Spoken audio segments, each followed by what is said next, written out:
بڑھاپے میں ہم اس طرح کی باتیں کر رہے ہوں گے, ہم یہ کھا لیا کرتے تھے, ہم یہ کر لیا کرتے تھے. صحابہ کو اس کا غم ہوتا تھا. ایک صحابی تھے, انہوں نے نبی صلی اللہ علیہ وسلم سے عرض کیا, یا رسول اللہ میں پوری زندگی روزے رکھنا چاہتا ہوں. آپ نے منع کیا کہ نہیں بھائی اتنا نہیں. فرمایا نہیں میں رکھ لوں گا. اب جب انہوں نے رکھنا شروع کیے تو جوانی میں تو رکھتے, روزانہ روزے سے ہوتے تھے, بڑھاپے میں نہیں ہو پایا ان سے. اب وہ بہت افسوس کیا کرتے تھے کہ کاش میں ساری زندگی روزے رکھنے کی, حالانکہ نظر منت نہیں مانی, صرف نیت کی تھی. تو صحت اجازت نہیں دے رہی تو کہتے کاش میں نبی صلی اللہ علیہ وسلم کے سامنے کہہ دیتا کہ روزانہ نہیں رکھوں گا. یعنی ان کو افسوس اس پہ ہو رہا تھا کہ ایک کام میں نے شروع کیا زندگی بھر, اب مجھ سے ہو کیوں نہیں پا رہا ہو.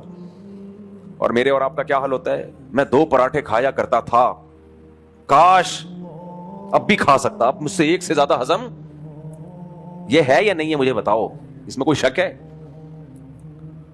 یار پہلے تو بریانی آتی تھی, پوری پوری دیگ پھوڑ دیا کرتے تھے یار, اب پتہ نہیں کیا شوگر کیوں اتنی ہائی ہو جاتی ہے 2 نوالے چاول کے لے لو تو. کاش میں اسی طرح سے کھاتا رہتا, کاش میں یہ کر لا, کاش میری قسمت میں ہوتا میں خریدتا ایک کھوتا, کبھی تو سوار ہوتا کبھی میں سوار ہوتا.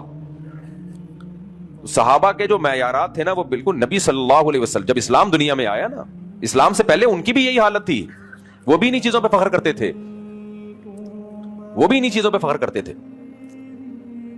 اسلام لانے کے بعد ان کا انسانوں کو تولنے کا اور اپنے آپ کو تولنے کا معیار چینج ہو گیا. اپنے آپ کو بھی انسان تولتا ہے نا, ہر آدمی اپنے آپ کو سمجھتا ہے میں بڑی چیز ہوں, میں بہت بڑا آدمی ہوں, میں یہ ہوں, میں یوں ہوں.